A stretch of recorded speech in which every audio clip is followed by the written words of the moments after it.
Welcome everybody to another edition of The Topics. Today we're going to be discussing not an anniversary, but an album worth discussing. We're going to talk about Audioslave's debut titled Audioslave 2002. Now, guys, this is Chris Cornell. If you are a fan of Soundgarden and bands of Rage Against the Machine, these are the bands that, Chris Cornell has, he has come from Soundgarden. Soundgarden was his first band. Big band for him. Built Chris Cornell up his career with Black Hole Sun, such as big hits such as that. And then he had teamed up with the boys from Rage Against the Machine due to Zach De La Rocha and them, they were still, I think they just went on a little maybe hiatus and paused for a bit. So therefore, I think they teamed up with Chris Cornell and, they asked him like, hey, you want to go and do some music, jammed out together. And therefore, guys, we got Audioslave. So this is a big album, guys. It being a different album for, Chris Cornell. Maynard has done many things like this where he has, veered off into different bands, starting off with Tool and then, eventually getting personal with his own band, him and Billy's band, Billy Howardell, teaming up for A Perfect Circle. Then he gets a little bit more humorous with Pucifer.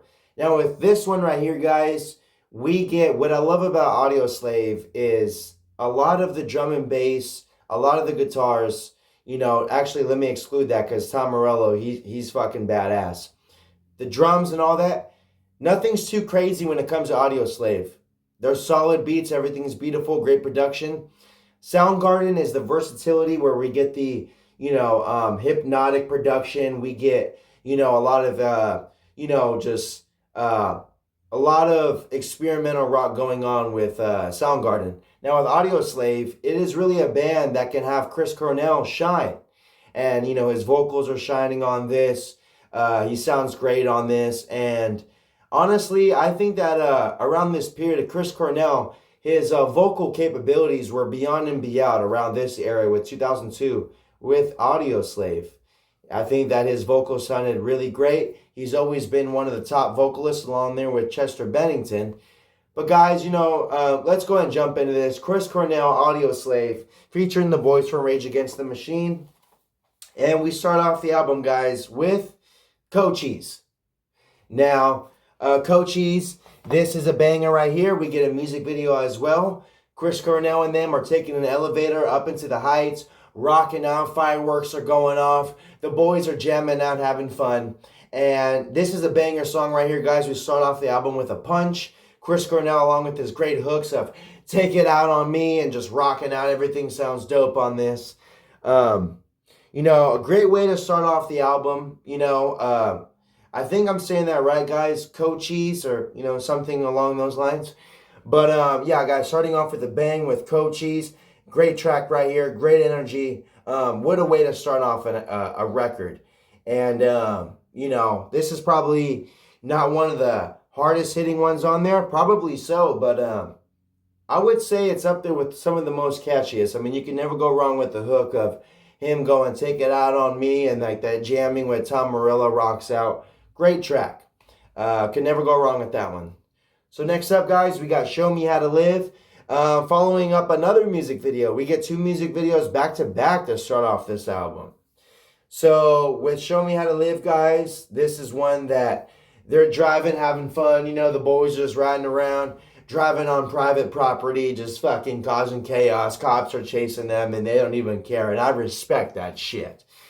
And so this is a banger right here, guys. It sounds like, he's maybe even talking to a loved one, basically saying like, hey, like you're the one that taught me how to operate and process. You gave me a life. Now show me how to live. Basically, like, you gave me like, this happiness and stuff like that. And, like you gave me a life. Now show me how to live. You're the one in control. I look up to you and you gave me this life. Now show me how to operate it, right? So again, with these catchy hooks and everything is going on here, man, like it calls for great music. These hooks are just catchy, back to back. along with really cool music videos. We get 2 cool music videos with Coaches and Show Me How to Live. So far, guys, starting off with a bang. Then we do not slow down the momentum with Gasoline. This one right here, no music video, but it doesn't call for one. And to be honest, this one right here is goes hard and paints a picture where you can just paint your own music video going on. Burn That Gasoline. This goes along with the topics of the first 2, just keeping that momentum. Pretty much just saying, just keep the fire going. You know what I mean? Just keep the momentum going. And great track, great momentum. Really gives off energy of Rage Against the Machine on this one. So, definitely a great track right here. You know what I mean? So next up, guys, we are getting a little bit more personal with track number 5. Actually, sorry about that. Track number 4, What You Are. Now, this track right here, guys, was the topic of Chris Cornell's divorce. Pretty much implying, with this divorce, even though I'm hurt, I'm free from what you are and what you need. And what a beautiful way to put it and beautiful way to interpret it. You know what I mean? Because going through these hardships, you never want to convince yourself that, you lost somebody and I'm missing out and all this stuff. You want to tell yourself, hey, I'm free. Things happen for a reason. And if you're no longer in my life, I'm going to take it as if I'm free and I can do what I want and I'm in control again. And no one's going to take that from me. So now I'm free from what you need, from what you are, from what you please. So yeah, guys, What You Are, great fucking song right here. Love the way Chris Cornell sounds on this one. I would say that this is probably the most solid hook on this album is the now I'm free from what you want. Like, that is just so beautiful, dope stuff. He sounds great. And if I'm not mistaken, that is actually a single off this album. So definitely a worthy song right here and an impactful song that I know came from Chris Cornell's heart. So R.I.P. That song really meant something to me too, Chris Cornell. So this is what he does best. Him and Chester Bennington, the legends of the rock and roll industry, especially the grunge era, where they dive into topics that are not even vulnerable, but just dark, hurtful. Topics that we don't really want to go to, but have to deal with and maneuver through due to experiences. And that's what keeps us going, experiences. So shout out Chris Cornell. Love you for that one. Great track. I'm sure somebody's been there in their life. Somebody, can relate to that one. Everyone can relate to that track one way or another. So next up, guys, we are getting one of the biggest tracks from Audioslave entitled Like a Stone. This song right here, guys, is one of the biggest songs from Audioslave. This song really impacted the band, with billions of views, with, a beautiful music video, following the topic from What You Are and What You Need. Chris Cornell dives into this really well. And I love this topic of just, pretty much implying that he just feels, I heard the band break down the topic of this song and what Chris Cornell was going for. And they asked Chris Cornell, they were like, hey man, like, what does that mean? Like a stone. And Chris Cornell was like, waiting to die. You know what I mean? You're waiting to die. You're just sitting there like a stone. You feel like you're just literally like a rock or a stone or something that's just there, a statue, whatever it is. But it's a stone waiting. You're waiting to die, just rotting away and sitting there like a stone. Coming from the mind of Chris Cornell, beautiful track. And obviously has touched many souls with the billions of views, including myself. And that is the track right there. I've always known about Audioslave. I've always heard that song back in the day on the radio. And but this was a track right here, guys, that still holds up. You can never go wrong with Like a Stone, and it being a personal track, from Chris Cornell. It's always going to be hard hitting, and he's always going to stretch those vocals to his capabilities. I mean, you can always hear the pain in Chris Cornell's voice, along with Chester Bennington. They were really good friends, and RIP to both of them for the suffering that this world brings and things like that. And it's hard to deal with. You know, so like a stone, guys. Next up, we are getting on some little bit more better momentum, better energy, good energy, hard hitting with Set It Off. Now, this one right here, guys, similar to Gasoline and Cochise. This is a good track right here. Set It Off, pretty much implying like, you know, let's do this. This is where the fun begins. We are not running out of energy. The gasoline is full and lit. So this one right here, following good momentum, especially off the topics from the two previous tracks. So Set It Off, good song right here. Love the energy. Again, with the hard-hitting guitars and bass, Tom Morello, that they do best. Definitely Rage Against the Machine sounding. And definitely Chris Cornell shining off on this one right here, guys. So Set It Off, great track. Next up, we get one of my personal favorites off the record, Shadow of the Sun. Now, this one right here, guys, I'm sure a lot of you guys would know if you've seen the movie Collateral. This song was in the movie, and this was the first time I've heard of this song. You know, this one right here was in the movie, and if you haven't seen the movie, first of all, I recommend checking out Collateral, but that's a different story. Might have to do a review on that one coming up. But guys, with Shadow on the Sun, great track right here. Dealing with, again, the topics of depression. You know, pretty much at first, you know, you get the impression the shadow of the sun. Like, you know what I mean? Like, you got to be a bright son of a bitch.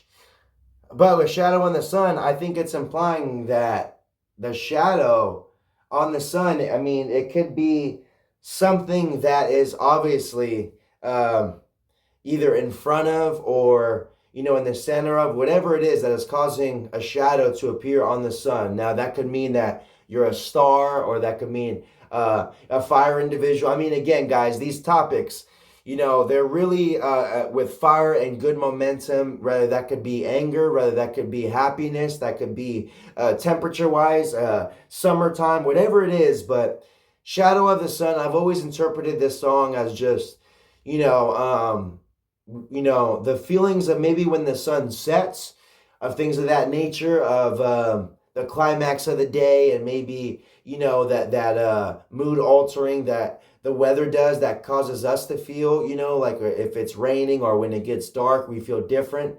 You know, when it's bright outside, you know, we get a UV dopamine. You know, the sun provides a good dopamine feeling, and with the sun setting, that changes. So maybe I'm off, guys. You let me know. But that's my interpretation of Shadow on the Sun. Great track. One of my favorites on the album. Chris Cornell sounds great. Love the progression of this one and the way it fit in Collateral. I mean, again, guys, if you haven't seen that movie, great action movie starring Tom Cruise and Jamie Foxx. And also a great soundtrack where you got Audioslave. So check that one out, guys. So Shadow of the Sun, great track. Next up, guys, we are getting in a little bit more slower momentum with I Am the Highway. I Am the Highway. This is a great track. We get a good acoustic sounding from Chris Cornell. He sounds really good in this. You know, pretty solid, simple drum and bass with nice guitars going on. And with those guitars being simple, it causes for Chris Cornell's vocals to really shine. And he sounds great on this. I love when he comes to the hook of I Am the Highway. I think that this one right here, he keeps a solid vocal melody and, you know, back and forth with the verses, and even the hook progressing on this one is really just consistent. And I love this track right. At first, I wasn't a big fan of I Am the Highway, but, you know, after listening to this album, guys, and doing a re-listen, this whole album is really solid from top to bottom. So, you know, you're not going to hear any disappointments from me on this album. Especially dealing with Chris Cornell and the boys from Rage Against the Machine. I mean, you can never go wrong. So, I Am the Highway, guys. Change of tempo, change of melody and feel, but you can never go wrong. And still a necessary track. So, picking up things a little bit more, again, with Exploder. This song right here, guys. This one right here probably packs the biggest punch. You get that solid just again with them solid drums. But do not let that underestimate you guys. I have seen reviews on this album where some people were saying the drums are too simple.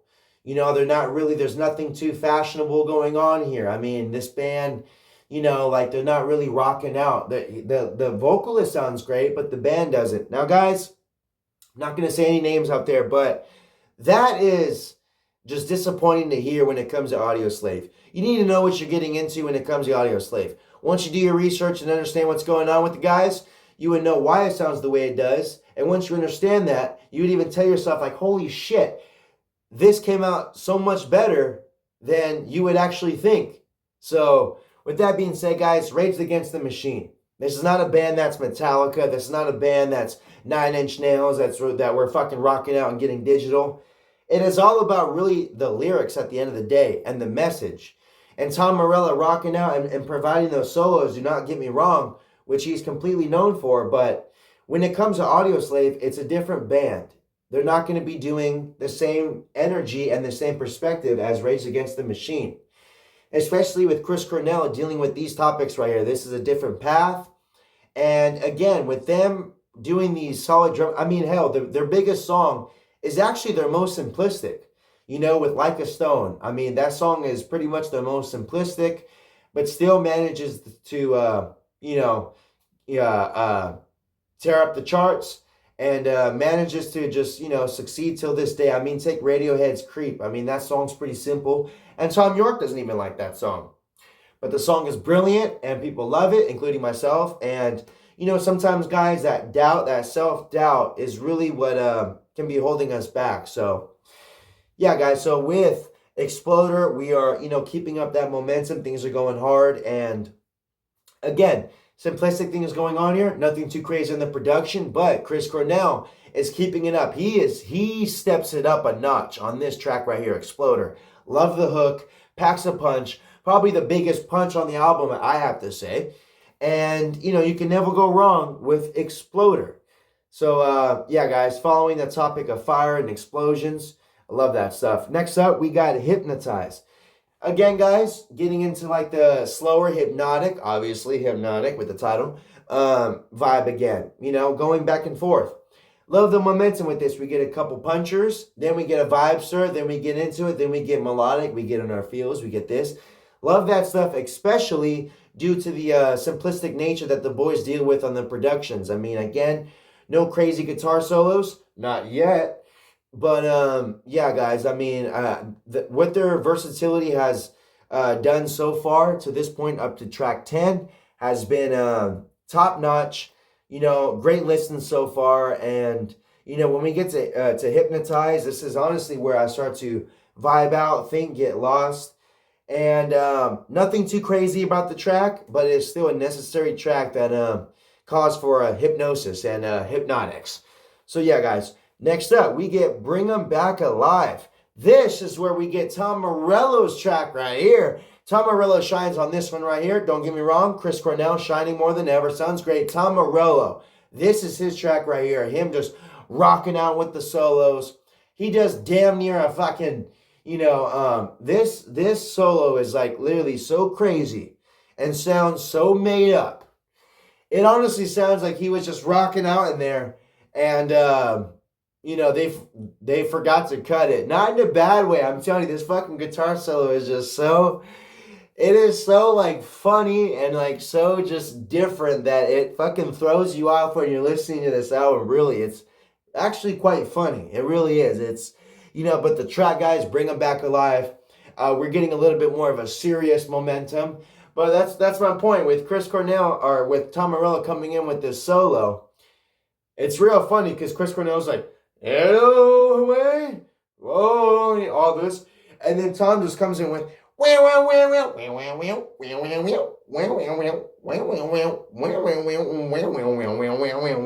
it is so just crazy. It just sounds like some Guitar Hero stuff.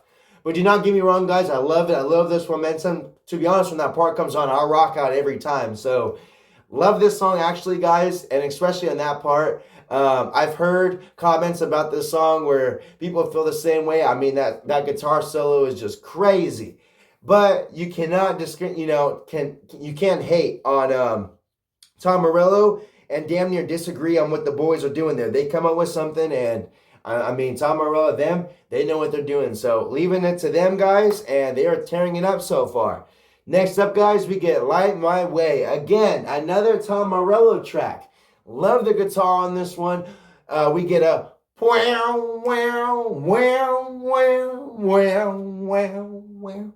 This one is solid right here, guys. Really catchy, and I haven't heard anyone say anything too crazy about this song, but guys, I really do love this song. I love the way the Chris sounds in this one, the lyrics especially, and a solid track, really. I mean, at this point, guys, into the album, you know, being at least being 12 tracks in, they're keeping it going, guys. In my opinion, nothing has slacked. Everything is solid. Light My Way. Love the production, especially Tom Morello on this track. So shout out to Tom Morello and Chris because they are shining on these back-to-back tracks. Now, guys, a little bit more slower momentum again with Getaway Car. Now, Getaway Car, guys, this is where we're getting into the last couple tracks of the album, guys.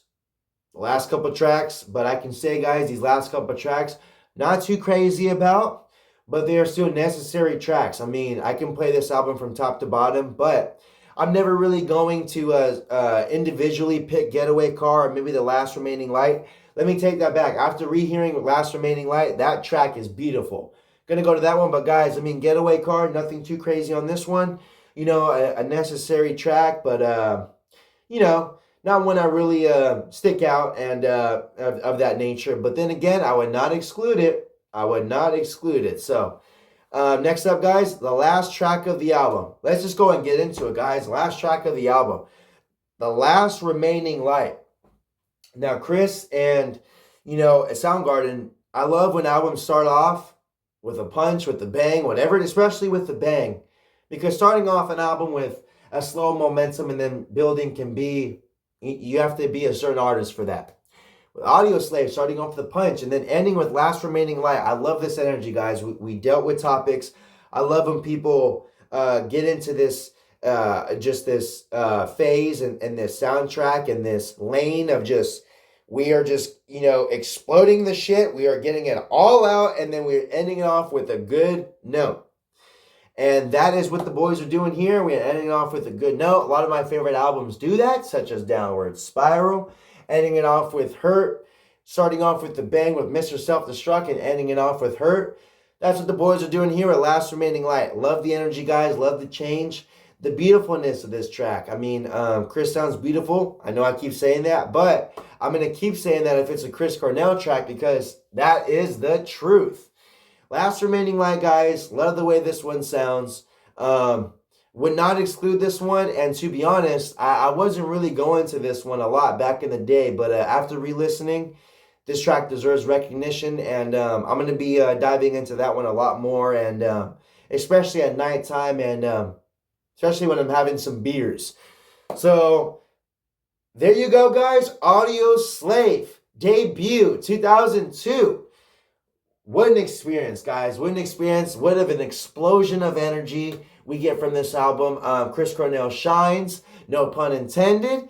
But I'm telling you guys, this is a body of work. I would say my favorite body of work from Chris Cornell and including the guys from Rage Against the Machine. So a solid team of work from here, guys. I know that Chris Cornell has done a Temple of the Dog with Eddie Vedder from Pearl Jam. So he is familiar with the territories of switching things up. But guys, this one by far is my favorite. Just my opinion. Everyone's entitled to their opinion. Some prefer Soundgarden Cornell. Some prefer Audioslave Cornell. But, you can never go wrong with Audioslave Cornell, guys, because of the good energy. Sometimes that Soundgarden Cornell is very, very fucking dark. And I'm familiar with dark stuff. Marilyn Manson, Nine Inch Nails. But Chris Cornell dives in, I don't know, just different territory. Just really menacing yet comfortable territory, if that makes sense. I mean, he doesn't make it, just flesh and bone and plain sight in front of you. But when you kind of understand where he's coming from and what Chris is talking about, especially I'm talking about Super Unknown. Super Unknown, guys. That's going to be a review coming up. That album right there deserves a review. That's another banger right there. That right there, that is dark Cornell. But this one right here, guys, we get bright Cornell, explosive Cornell, and this is the Cornell that is shining. So, yeah, guys, Audioslave, debut 2002.